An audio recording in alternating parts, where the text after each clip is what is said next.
Welcome back to the show. Today I'm with Tom Weirich. He's a key facilitator that has connected pivotal players in the global renewable energy industry for over 18 years. He's been working with teams that have closed over 300 renewable energy transactions across a variety of technologies. Throughout his journey, the stories of how colleagues got their start in renewables have continuously inspired and empowered him in his daily work. He currently works as a head of marketing for North America at EDP Renewables. An award winning marketing leader in the energy sector, Tom is a frequent industry panel moderator, speaker, and op ed contributor, focusing on innovation, entrepreneurship, and market opportunities surrounding the U.S. clean energy transition. Tom's passion for renewables extends beyond the confines of his day job, with countless hours spent promoting philanthropic efforts focused on technology innovation, career mentoring, workforce development, and STEM education. Tom, we had such a good time already today talking with you. I'm excited to have you here today to tell us about your recently launched book, We Took the Risk. Yes, thank you so much to you both. Yeah. So start off there. Tell us about the book. Why'd you write the book? Yeah. No, so the book writing journey for me was something unexpected. We're just talking about COVID before, right? And all of our journeys during COVID and how we found ourselves in unexpected places after COVID. And so the book really took form as a result of two parallel journeys that, funny enough, some call it fate, some call it, luck, that happened together. So I had been thinking during COVID, I'd missed the funeral pre-COVID of a mentor of mine, Lieutenant Colonel Bill Holmberg, one of the godfathers of the biomass and biofuels industries. Very well respected, and lots of stories there, lots of career beginnings he gave to a lot of his interns who today are CEOs in the industries. And, I had missed his funeral, and it was because of a stupid reason, right? It was a business trip or something like that. And, and I reflected back and I said, you know what, he deserved better for me. He had invested 10 years of his life, being a good mentor of mine.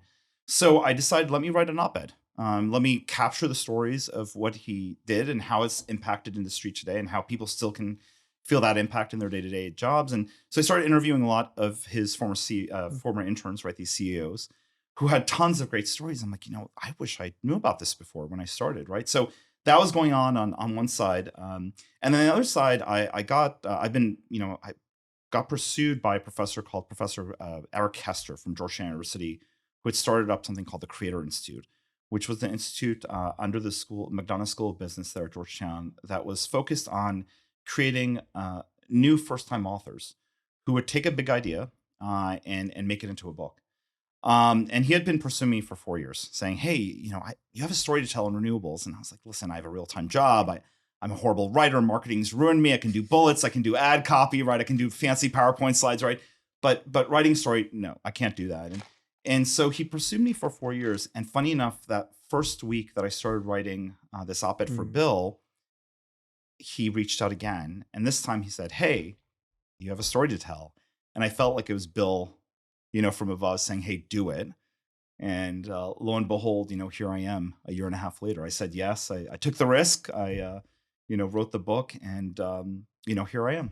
I love that. I think what you said, that's an incredible tribute. And to have somebody be known as the godfather of something, I think that is like such a great title that I would aspire to. Although godmother sounds a bit fairy-ish. So we're going to have to work on that. But that is a great tribute. Well, and Bill was this like 6'7" tall guy. He was, from the American, greatest generation. We talk about the greatest generation in this country. He was the greatest generation, one of the most highly decorated Marines.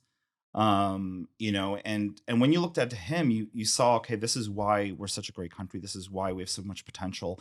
And he really did dedicate his whole life to the pursuit of biomass and biofuels. And he did feel like, okay, we can make an impact. And he's proof that all it takes is one person to spark a revolution of sorts, right? Yeah. So tell us about the book itself.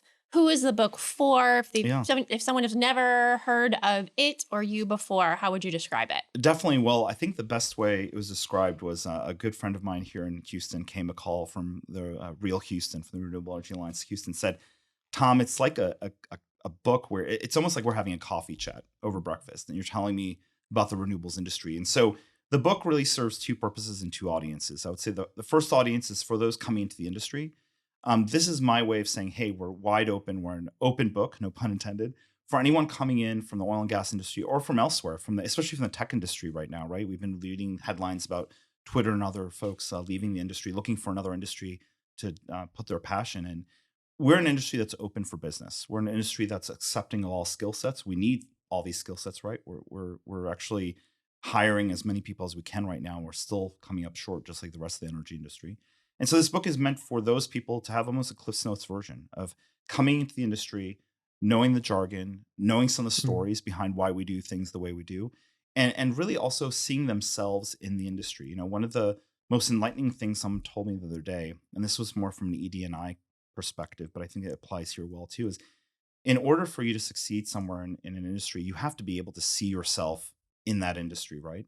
And this book attempts to show you it takes many different people, many different traits, many different skill sets to be successful in this industry. And most likely 9 times out of 10 or 10 times out of 10, you have one of those skill sets to be successful. So that's one audience. The other one is, I would say, for folks like me who have been in the industry now 18, 19 years, you know, you need to get encouraged and you need a steroid shot every once in a while to empower and inspire you. And this book serves as a way for us to look back and go, you know what, you still can make impact. You can be in the industry now 25, 30 years. There's so many people to mentor. There's so many new technologies to innovate. There's so many new risks to take that, you know, it's time for you to take a risk again. And so it's basically a calling to the current industry, an industry that's become very mature and risk averse and shying away from risk, right? It's basically me telling colleagues, hey, take the risk. It's worthwhile. And we need more risk takers in order to get to the next evolutionary phase, sorry, renewable energy. So there are two things that kind of come to mind when you talk about this. One, the energy transition has been happening a long time. And in the startup world, sometimes we talk about climate tech 1.0 and 2.0 only spanning the last 20 years. The reality is there's a lot of work that's been going on in here. But the second thing I'm picking up and hearing is we are talking about the energy transition today, but that is also a transition in careers. Right. And there are a lot of folks who are transitioning from traditional energy and other industries coming into the renewables and new energy.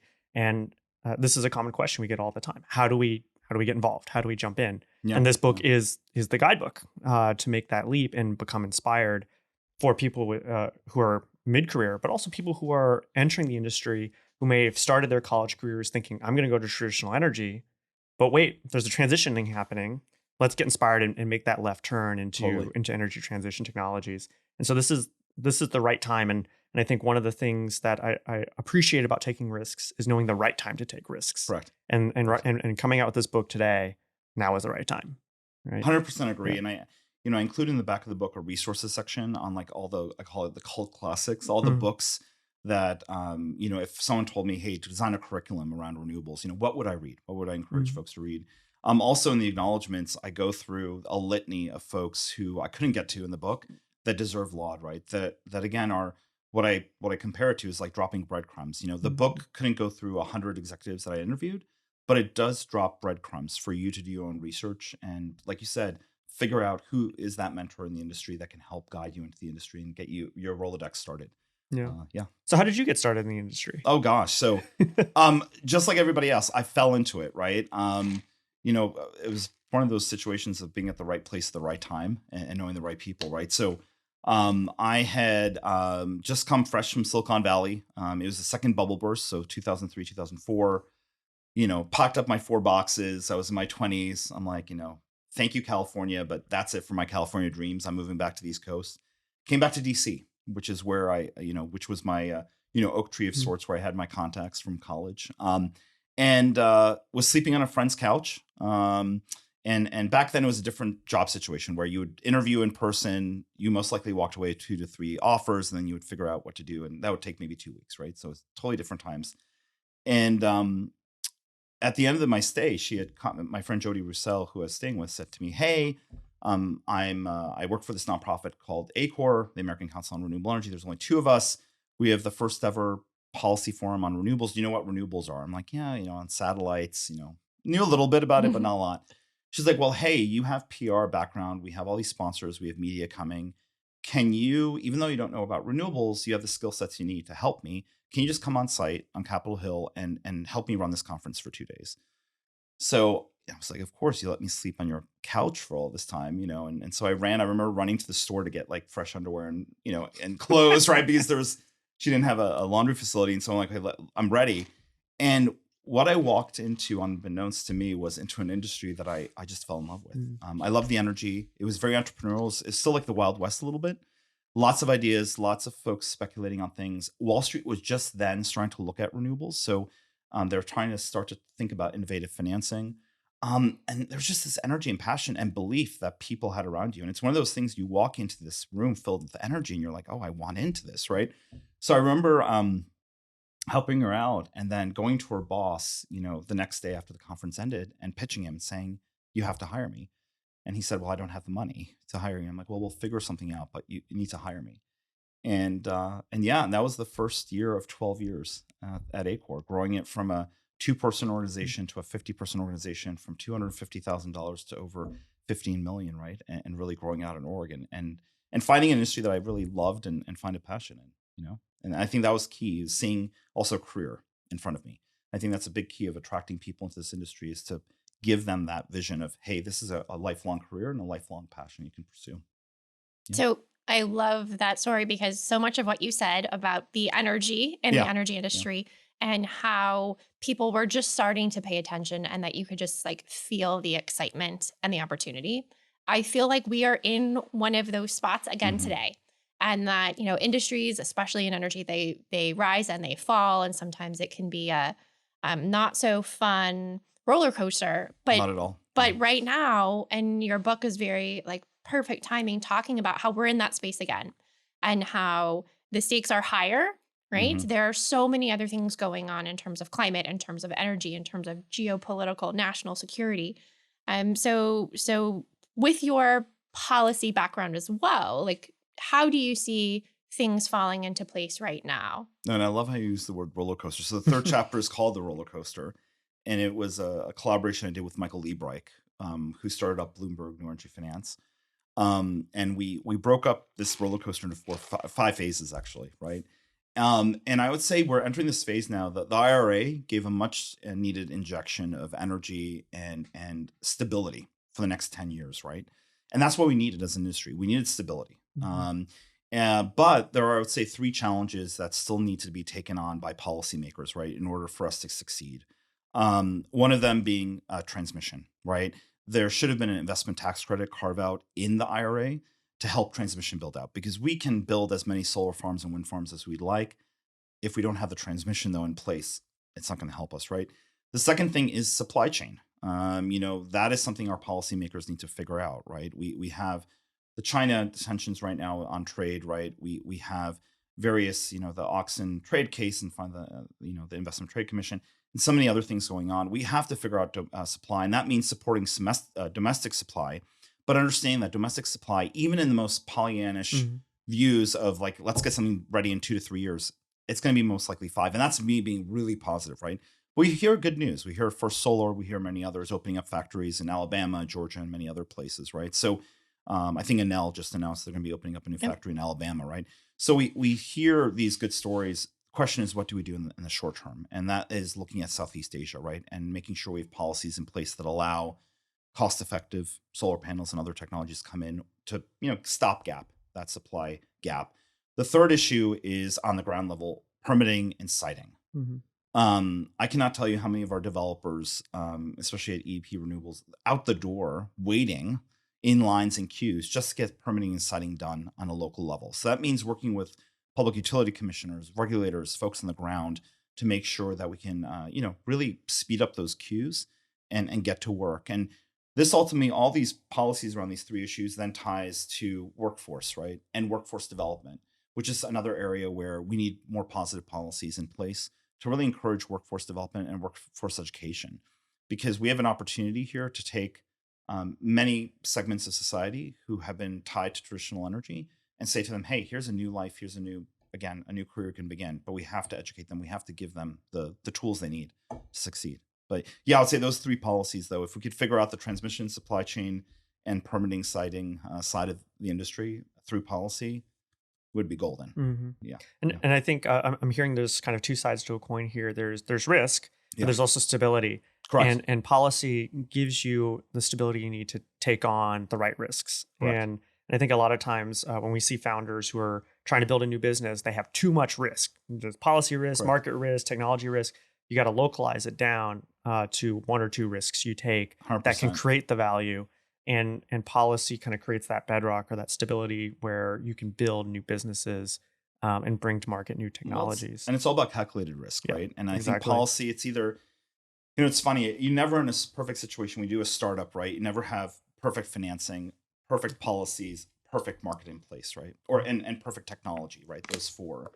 You usually have maybe best day scenario 2 out of 4, and you're like, great, this is gonna be a great day to wake up and get into the office and start up the startup, right? And I think it is, figuring out, okay, what do you feel comfortable with? And I think in my book, one of the executives, Miguel Stilwell de Andrade, said to me, it's all about feeling comfortable with the risks you take and knowing and being comfortable with the downside Mhm. of what happens when a risk does not pan out, Mhm. right? And I think that's the thing about the book is many of the stories that I have there. So I cover 25 executives careers, right? And I go through their own personal roller coasters, which you can put into a context behind them of the history of renewables, right, and the ups and downs of the investment tax credit, PTC, and other things. But all of them failed. All of them failed. Mhm. But instead of just sitting down and saying, "Okay, great, I'm going to move on to my next venture," they saw such a potential in renewables, like, "No, I'm going to get back on the horse here, and let me reinvest in the industry. Let me change tactic. Let me change strategy, and proceed forward." And what's great is that there's such a community of people in the renewables industry that even if you fail, there's a safety net where Mhm. people say, "I still will invest in you." Mhm. This failure makes you actually stronger. So that's really what was heartening, I would say, in all my research in the book. Yeah. Yeah, so celebrating failure, I'm sure there was a time you had to face failure and you got back up on the horse. Yeah. Tell us Yeah. about that. Yeah. Yeah, no, I would say, one of the failures I had, well, two, right? And they were both job transition Mm. items, right? So the first one was from Silicon Valley. I was 23, part of a layoff. Being 23 and part of a layoff just is not fun. Mhm. Even if you're older, it's just not fun. And so what happened with the layoff was, it was calculated. We were all told, okay, sorry, you're going to lose your job, and I didn't see it then, but it was a chance for me to reinvent myself Mhm. and my career, right? If I had not been laid off from that job in California, I would have never been in renewables, right? Mhm. So that was one area where I had to re-strategize and reinvent myself, and I think that was a lesson and a lifelong lesson that I learned, and just that exercise itself gives you resilience as an Mhm. individual Mhm. and resilience in your career.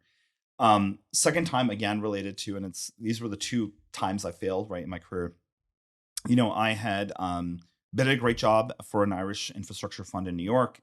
Been up in New York for 6 years, and um, I was traveling on the weekends back and forth between Virginia and New York because my parents are older. My dad's 87, suffering from dementia and other things, and I was like, well, I need to help my family, and so I was going back and forth and taking every Flixbus, every Amtrak regional train. I mean, I figured out every way to get between Virginia and New York on a dime, right?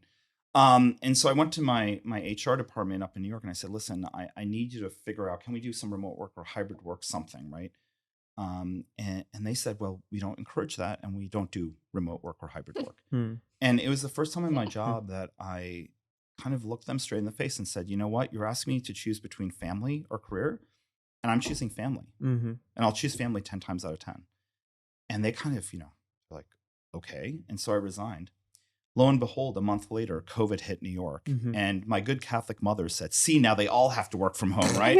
So it was kind of like, but it was a hard decision. Did you manifest the I pandemic? know, no, Yes, I did that's- not. I did not. I promise you, I did not. I did not. But no, but it was just uncanny. I leased out my apartment in New York. For those of you who have ever leased in New York, right? You can't just walk away. You have to pay the balance of your lease, if you walk away midway. So poor couple that still feel guilty to this day. I had no clue, but I leased out my apartment, moved down to Virginia.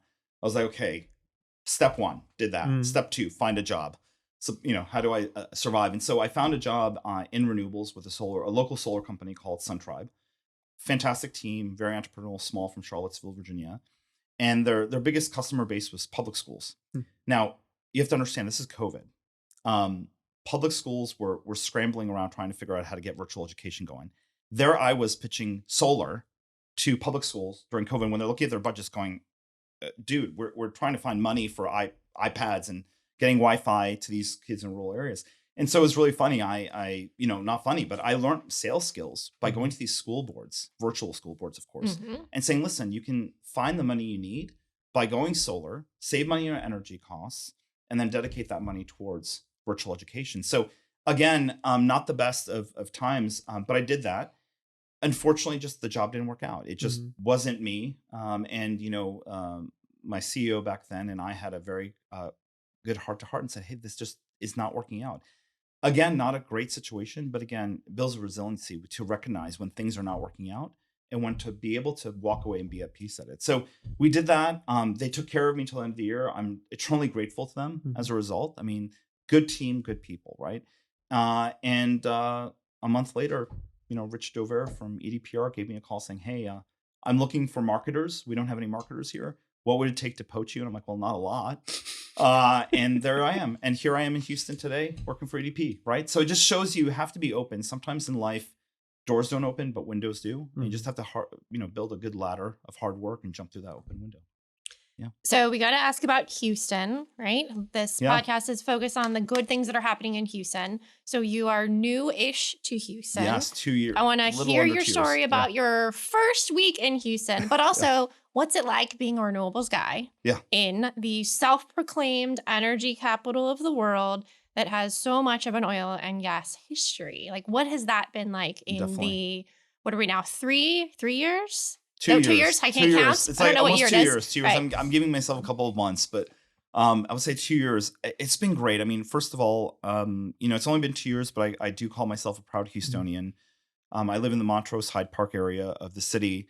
Absolutely love it. I think it's the best kept secret in the country. I think people want it that way, to keep it small and, the way it is. But people have been extremely welcoming.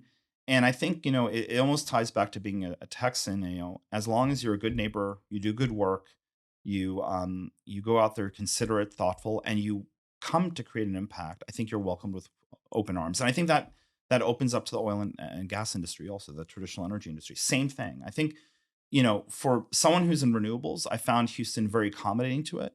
But it's not necessarily easy. It's like, well, prove the value, show us the numbers, show us that this works, and we'll work with you. But I've been really proud of Houston, given it is an innovation hub, right? There's so many different groups, Green Town Labs. There's different associations like Real Houston and Ally Energy, right? There's so many different groups working on different components of the renewable energy industry and how to make our industry more resilient, that it makes you really proud. And it surprised me just how many. Like I just had my launch event for the book last Tuesday. And, I thought, well, New York or DC is going to be the largest one. No, I had 200 people here in Houston. I'm like, whoa. And it just shows you how many people I think are sincerely interested and involved in the industry. But I would say, my first week in Houston coming in was to sign my contract. I had a good friend of mine, Christine Church, who I've known forever, who's a 7th generation Houstonian, who said, well, Tom, after you sign your contract, stay the weekend. And I usually fly back right away after my trip. So I'm like, no, I'll stay. And it was, I think, President's Weekend, 2021. And for those of you who know those dates, you probably know where I'm going to. That will live in infamy. In infamy. But yeah, so it was the weekend of the freeze. I remember looking at my house. It was the only house that was heated that weekend, right? And all the other houses were cold, but this one, the real estate agent's like, no, let me heat it. I remember signing the contract for the house Sunday night. And then, as we all know, everything just went to hell Sunday night into Monday. And I was stuck here. And it was just amazing to see how temperature variation can cause such impact. And when we talk about climate stories, right, and climate change and feeling the impact, here I was in a new city, the energy capital of the United States, yet we had no energy. Just the irony in that in itself, right? And it was an experience. But again, to the point about being a proud Houstonian, you saw the good in people, right? I had a Lyft driver who was probably one of the only 2 Lyft drivers driving that week, who was kind enough to grab me and get me to the airport during one of the first flights out Wednesday, right? My house, no one bid against it because guess what? The systems were down. So I won out in that. So the one good thing to come out of this was that I got a great deal on my house, right? But you saw like Christine, like I was with her. Her house had no power. It then had no water. We then went to her brother's house where he was housing 20 people. I felt like I was Survivor. All of us brought our assets. One family had a lot of food. We had the water we had in bathtubs. We brought in jugs. They had electricity. Someone had a Wi-Fi hub. So we all brought what we had together and worked together. And I think that almost is a good analogy to the energy and gas industry, right? And the energy and oil industry, in that um, we all have our assets. Let's come together and actually work with all the assets we have and give birth to something better. And that's what I feel the renewable story is here in Houston. We're all coming together with what we have and making a new future basically for this energy industry here in Houston. So, also as a marketer, as a communications Yeah. person, you will appreciate this. When I worked at the city of Houston, one of the things I was most proud about was that we moved the city of Houston to 100% renewable energy. That Houston was the number one city for renewables, more than any other city, and people refused to believe it. Yeah. Right? Yeah. That even though it's like, nope, it's a contract, it's public, you can look at this, right? It saved us a ton of money and all of these things. And we announce it, and people would just always come forward and be like, what? Like, really? Mhm. No, like it couldn't be. And trying to change that narrative was hard, right? And that happened in the early months of the pandemic. And so it was kind of a slow roll. But what also I think is that people don't understand, and you wouldn't get that unless you were here, is that it is tragic, but the climate events that keep happening Mhm. are making Houston as a community push that energy transition forward because they're living and breathing it, right? Correct. It still needs to be faster. We still need to get through a lot of challenges, but you saw it in your first like hours on the ground Yeah. here. Yeah. And I do think that's such an important part. And knock on wood, it doesn't happen again. Knock on wood, we take the learnings from those moments that brought us Mhm. all together.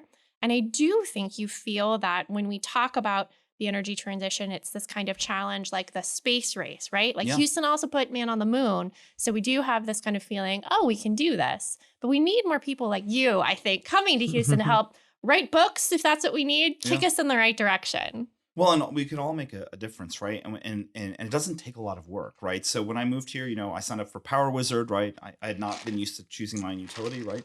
Having lived in Virginia and New York before, I'm like, wow, this is interesting. And I'm like, oh God, this is a lot of work. So I went with Power Wizard, and every year, they change up your contract to get you the most cost-effective energy.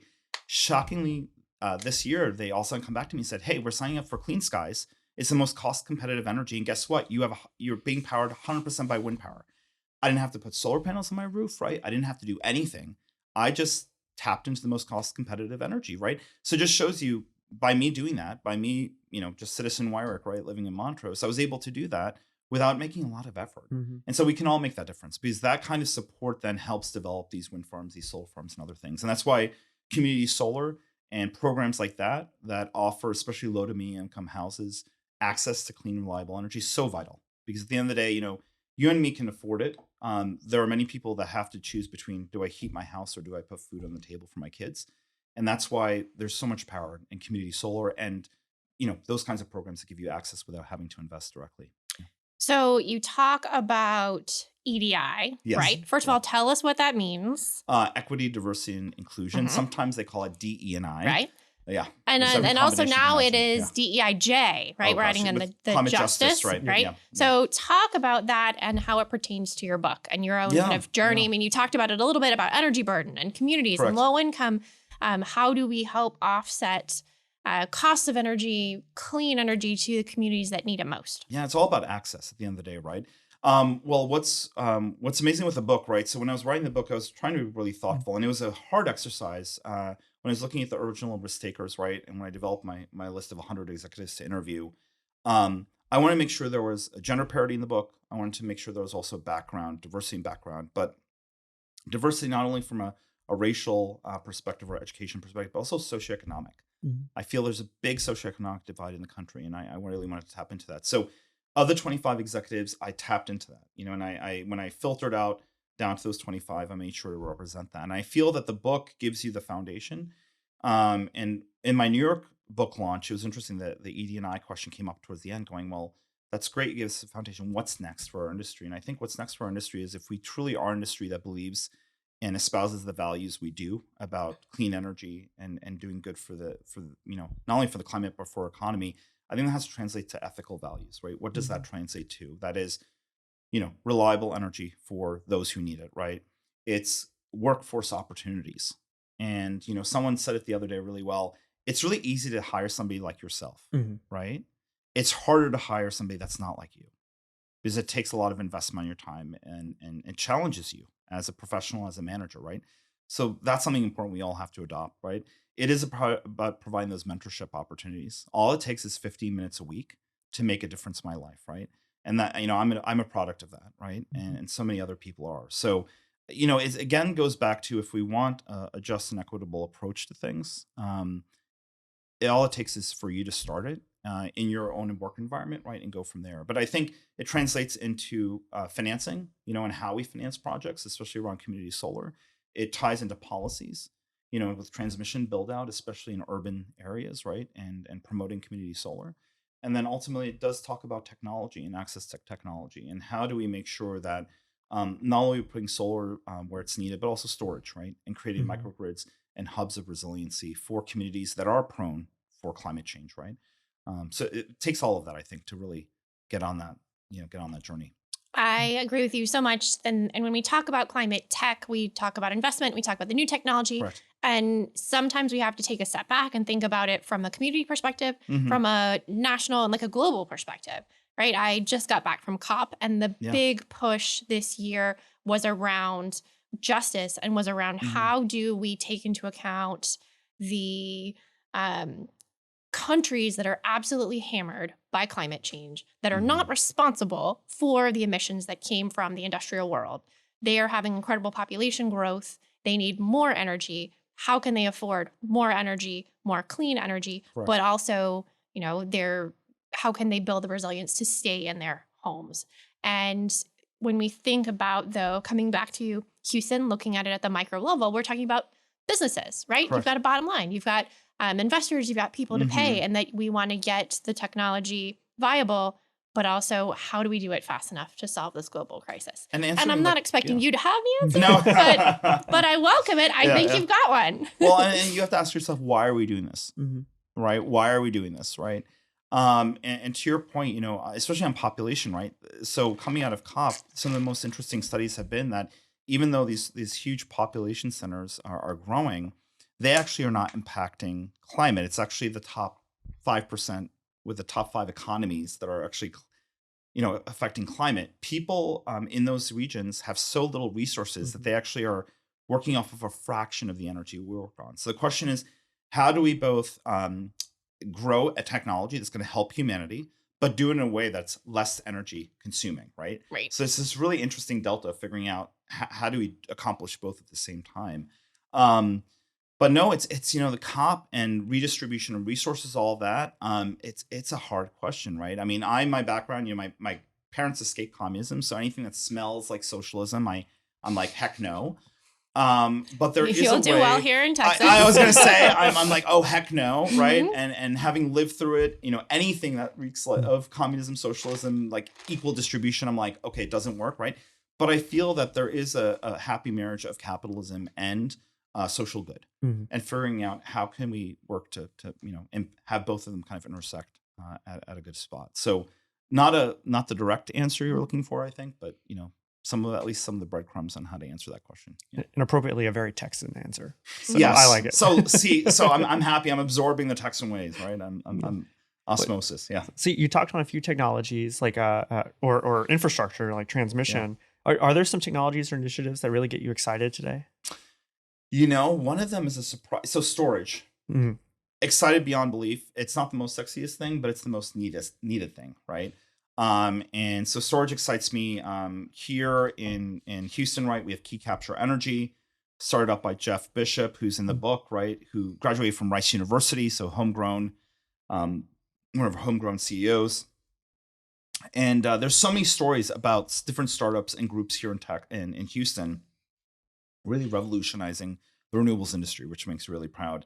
Um, the one that I'm really surprised I'm saying, and I'm kind of a hypocrite, is hydrogen. Mhm. If you told me 5 years ago, I would have laughed at you and said, well, that's cute. Hydrogen's cute, right? Because I remember when I lived in DC, the only thing I knew about hydrogen was the German ambassador to the US had a hydrogen powered BMW. And that was BMW's advertising of, hey, we have hydrogen vehicles. And you're like, hey, it's just not economical. Again, the from a technology perspective, the power it took to translate, one form of energy into another via hydrogen, right, just wasn't making sense. And also, like, where do you fuel? Where's the infrastructure behind fueling hydrogen, right? So what I'm really surprised about, and I'm eating crow for this, is that all of a sudden hydrogen has become viable. With the IRA now, hydrogen actually gets some tax credits. It becomes economical.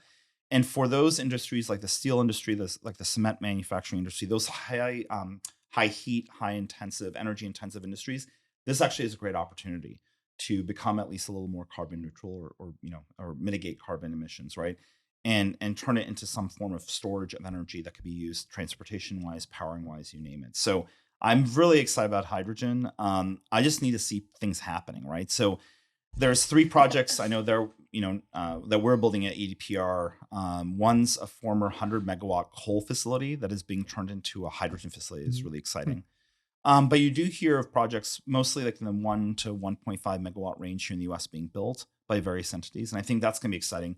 But the question, just like with electric vehicle charging, is where's the infrastructure? So as we have to be simultaneously thinking about infrastructure build out as we're thinking about the technology, right? So that's the challenge, I think, for both scientists as well as financiers and developers, is how do we innovate while at the same time building out that infrastructure so it's widely accessible, and that way able to deploy and commercialize the minute we've perfected the technology.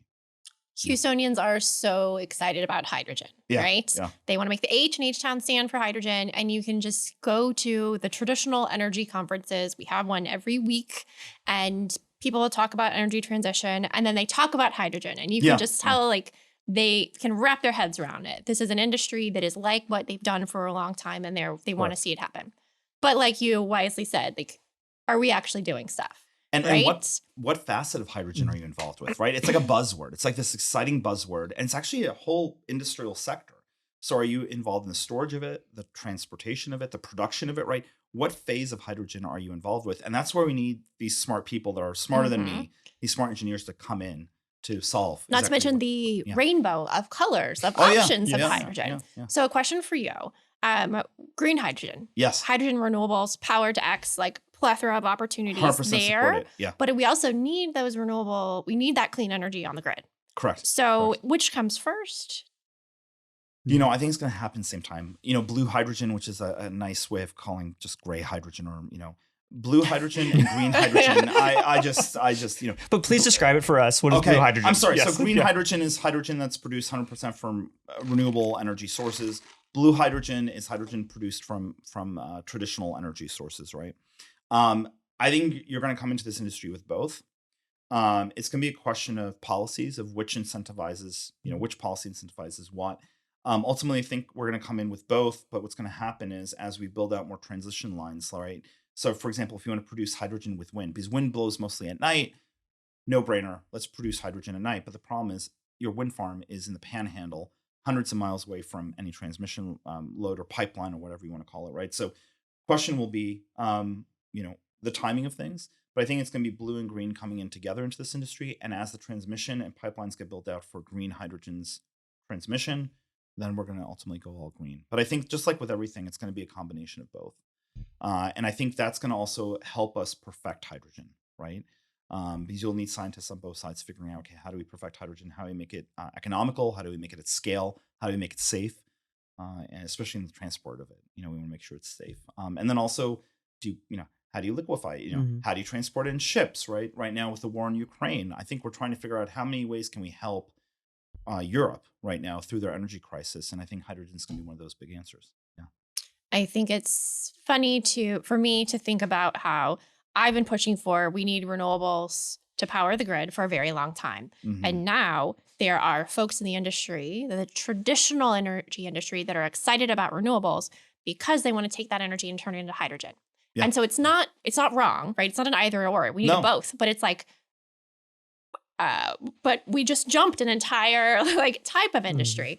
But I think also the story is why that's the opportunity in the energy transition, is that it's taking the technology, it's borrowing technologies from one side to the other, taking clean technology and applying it to traditional, taking the expertise from the traditional energy and applying it to clean technology. Definitely. My goal is that one day we go back to it just all being energy. Oh, 100%. And I think the IRA sets us on a good path to stop pitting the individual types of generation against each other and just making it clean, right? And that was the beginnings of renewables. I mean, many people forget about 20 years ago, the different renewable technologies were against each other because they were fighting for breadcrumbs on the table hmm instead of looking at pieces of the pie, right? Slices of the pie. And so, like any other technology, I think we have to, like you said, be unified, have a unified approach, be holistic, but have an end goal, right? That is clean and 100% renewables. Mhm. Yeah. And so I think as we are thinking about coming together and working together, what are things that Houston can do better to continue leading the energy transition? Well, I think, like the book says, just we took the risk. Like we need to we need to continue taking the risk, right? So the publishers already got back to me and said, "Hey, you have all these other interviews like on the back burner, archive. Do you want to do another book?" So the joke is, should I do We Took the Risk again? What kind of corny titles can I do for the second book, right? But no, in all seriousness, I think we're an opportunity. And I think Laura, you said it really well. Houston has all the resources. We have all the tools. We have the workforce. We have the knowledge base. We have the experience in energy, the last 100, 200 years experience of energy here in the US. We have the right formula, the right sauce, so to say, to take a risk. And let's start taking risks on technologies. Let's start investing in these new technologies. Let's start impacting our economy, creating energy independence, right? Creating resiliency, and also just spurring up the economy. Energy has such a power. Talking about inflation and where we are with economics today, we have such a power here to really help spark and reboot the American economy through US made energy, right? So shame on us if we don't, right? And also we can give a vision and a future to so many people. For me, I recently volunteered with the Young Women's Preparatory Academy in downtown Houston that's made up of these bright STEM educated young ladies who I was like, crap, I would not be employable if these young ladies were against me today. Even today, when they're 16, I'm like, I would not be hired. I mean, just really inspirational young ladies. And when I see that kind of future in Houston and these young people who are looking at STEM with excitement and they are not afraid of the risk, they're not afraid of the challenges, it gives me hope. And I think that's what Houston should be known for. Is not, the H not only stands for hydrogen, but also for hope. And, and also for a commitment to excellence and energy. And we have a responsibility. I think it also goes back to accountability and responsibility. And I think that's also something that ties back to the book is all these executives felt a responsibility and accountability, not only for their business and for their employees, but also for the greater industry. And I think that when you have that greater accountability or you feel that calling to create impact, you're driven to succeed and fly past all those exits of failure. You just keep on going. And I think that's something we need today. And I think Houston has the right combination of traits. It has all the stars aligned to really make that impact. This is the G of hope. Um, Go ahead. Oh, well, that I love. We're a city of hope and hydrogen. Yeah, exactly. What? The two to go together, right? You just hope that hydrogen works out. I mean, we've invested so much already, right? So, Well, we'll figure it out. What advice do you have for those women who you met with, for those yeah. getting into climate tech, for those coming to Houston? How do we make sure we use our powers for good? Yeah. Right? Yeah. How do we, like I said, how do we use your book to kick people into action? Yeah, definitely. Well, first of all, for those listeners, grab the book. I actually got a $2,000 donation, anonymous donation from somebody who said, just give me one book. I want the rest of the money to go to books, to go to people who need the inspiration and who need the help. And let me tell you, there's been so many journeys during my writing journey. There have been so many instances where I've been completely humbled, right? And that anonymous donation was followed by another one that says the same thing. So I've partnered with the Clean Energy Leadership Institute. I've partnered with ACOR's Accelerate program, which helps provide mentorship for CEOs from startups from marginalized communities, right? I've partnered also with Rise and Grid Alternatives on their solar fellows that are empowering college and university educated, STEM educated professionals who are looking to make an impact in renewables. There's just so many ways you can impact by telling people these are the organizations to go to get help, to get mentorship. But the most important thing, I think the lesson that I talk about in my book, in the first part of the book, was my first assignment at ACOR under my first CEO, Mike Eckhart, was he gave me a list of 25 and he said, I need you to pick up the phone. And this was before email and Zoom and Teams, right? Not to age myself too much. Interview them. Ask them how they got into renewables. And lo and behold, that was the beginning of my own personal Rolodex. And I didn't know it back then, but I did it because I was also trying to sell booths for a conference, right? And he's like, well, you can't just ask them to buy a booth. Ask them the story, how they got there, and they'll relate their need to kind of what we're providing as an opportunity. And lo and behold, I think that's my biggest piece of advice is start your journey by just interviewing people. You'll be shocked by how many people on LinkedIn will write you back and say, you know what? Yes, I do have 15 minutes for a coffee. Let's do it. Because that helps you not only get educated on the industry, it helps build that Rolodex. And that Rolodex will last you your entire career. I cannot tell you how many times those first 25 people, I can still name who they are today, right? And that was 19 years ago. I can tell you every single one of them has popped into my career journey over and over and over again. And I think that's the story of the community of renewables. You will have these people for the rest of your life. We're all on the same journey. We're all in it together. And I think, galvanize on that. So that'd be my biggest piece of advice, aside from obviously getting the book, would be to tell us where to get the book. Okay, book. So book, you can get it on Amazon. It's on Barnes & Noble. But I really encourage you, there are independent bookstores. I'm a big believer that independent bookstores are the cornerstone of our society. So I'm really happy to partner with Blue Willow here in Houston, which is one of the last independent bookstores. They're carrying the book. Please support them. Of course, I'm in other independent bookstores, Powell's in Portland, The Strand. My favorite actually is Shakespeare and Company in New York. So if you have a close second, you can always order from Shakespeare and Company in New York. They actually have a whole section there with a lot of books, my books ordered. And please order from these folks. But yeah, Amazon is available. Get in 2 days. Barnes & Noble and any other bookstores where you get your books.